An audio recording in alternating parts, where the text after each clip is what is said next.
Dear students, आज हम 8th class का क्वेश्चन नंबर 5 करेंगे। Question number 5, 8th class.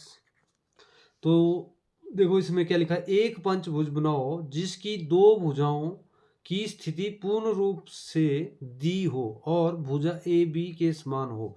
देखो सबसे पहले अगर पूर्ण रूप से आपके पास दे दिया, देखो इधर लिखा पूर्ण रूप से दी है, तो इसका मतलब आपको पता होना चाहिए ये एक आपका जो है पंचभुज का एक एंगल कितने डिग्री का होता है। तो सबसे पहले आपने क्या करना है, भुजा का माप अगर दिया है तो ठीक है, नहीं तो आपने भुजा अपनी मर्जी से लिख सकते हो, ऐसे माप आया हो तो माप के करना है। देखो सबसे पहले आपने क्या करना है, मैंने थोड़ा नीचे ले लिया, ए बी 3 सेंटीमीटर ले रहा हूं मैं छोटे शब्दों में, ठीक है। अब आपने ए बी बड़े शब्दों में लेनी है, थोड़ा मैं ऊपर ले ली इसको, आप अब इसी के बराबर होनी चाहिए। अब अपने जितनी नीचे ली है उतना ही लेना पड़ेगा ऊपर, ठीक है। अब आपने क्या करना है, आपको पता होना चाहिए इसका सेट स्क्वायर से आपको ये लेना पड़ेगी। देखो सबसे पहले सेट स्क्वायर आपने रखना है, देखो सेंटर में 90 डिग्री और इधर तो आपने बनाना है 72 डिग्री, तो ये हो गया आपका 72, ठीक है। और अगर आंतरिक कोण देखेंगे तो 108 डिग्री, तो ये भी इधर आएगा ना। तो आपने क्या करना है, आंतरिक कोण है 108 है और वही है इसके 72, तो आपने इस तरह ए को उसके साथ मिला देना है। परंतु हमें चाहिए कितनी लाइन, तो ए आपकी ए बी के बराबर करनी है आपने। तो जैसे ए बी और इसके बराबर इसको काट देना है, इसका नाम सी दे दो। ये देखो आप इस तरफ भी बना सकते हो इसको, ये आपका ए बी के बराबर होनी चाहिए भाई। देखो ए बी और ए सी।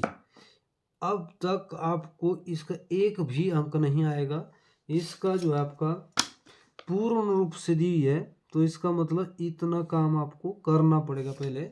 जिसको ये एंगल नहीं आएगा बनाना, ये ऐसे ही जजमेंट से लगाएंगे लाइनें, तो क्वेश्चन गलत हो जाएगा।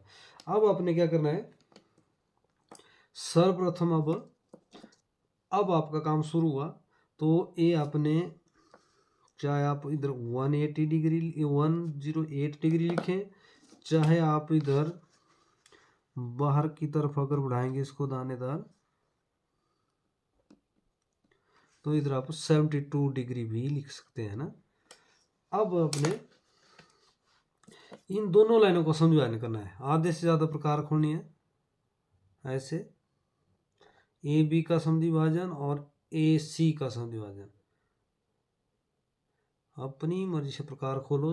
आधे से ज़्यादा खोलनी है, लाइन से जितनी आपकी लाइन होती है उससे आधे से ज़्यादा, ऐसे।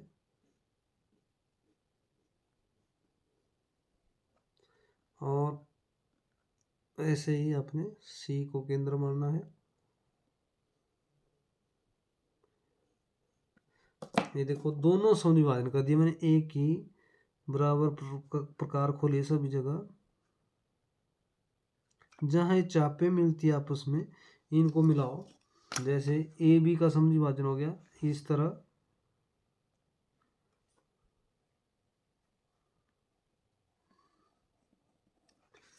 और इस तरह,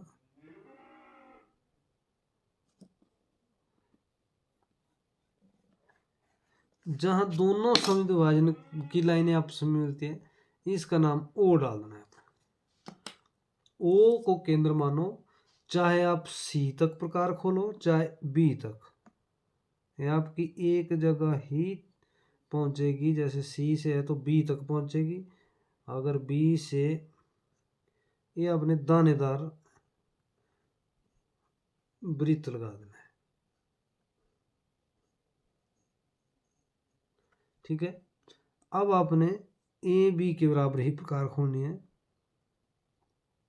या ये सी के बराबर दोनों के बराबर आप खोल सकते हो। आपने सी से इस तरफ काट दो या इस तरफ से बी से इस तरफ काट, आपकी ये पांचों भुजाएं बराबर आएगी। देखो ये काटा ना, पहली बार काटा, दूसरी बार काटा।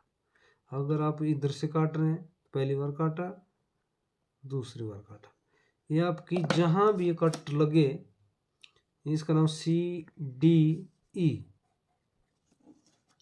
अब बी को मिला दिया मैंने ई के साथ, और ई को मिला दिया डी के साथ, और डी को मिला दिया सी के साथ। आप इस तरफ से मिलाएं चाहे इस तरफ से, परंतु वृत्त के परिधि पर मिलने चाहिए। कोई बच्चे जो है इधर ये राउंड कहीं और होगा, बीच बीच में ले लेते हैं, तो ये राउंड के ऊपर ही लेना है आपने। मैंने थोड़ी बड़ी बड़ी चापे ली है, आपने बिल्कुल हल्की चापे लेनी है। बिल्कुल सुंदर क्वेश्चन बनाना है। मैं वीडियो बनाने के चक्कर में थोड़ा बड़े बड़े डॉट लेता हूँ। और इस तरह आपने पंचभुज बनानी है, परंतु इसकी दो भुजाएं पूर्ण रूप से दी हुई है ना, तो ये जो है आपको इस तरह बनाना है। पंचभुज आपको एक विशेष विधि द्वारा होती है, एक साधारण विधि द्वारा होती है। एक आपकी ये वाली जो है एक पंचभुज जिनकी दो भुजाएं की स्थिति पूर्ण रूप से दी होती है। ये तीन तरीके होते हैं पंचभुज बनाने के, साधारण, विशेष विधि, और ये आपका ये जो आपका पूर्ण रूप से खड़ी हो, जिसका 108 डिग्री या तो 72 डिग्री बाहर से लेते हैं। ये एंगल बनाना पड़ेगा खुद। Thank you.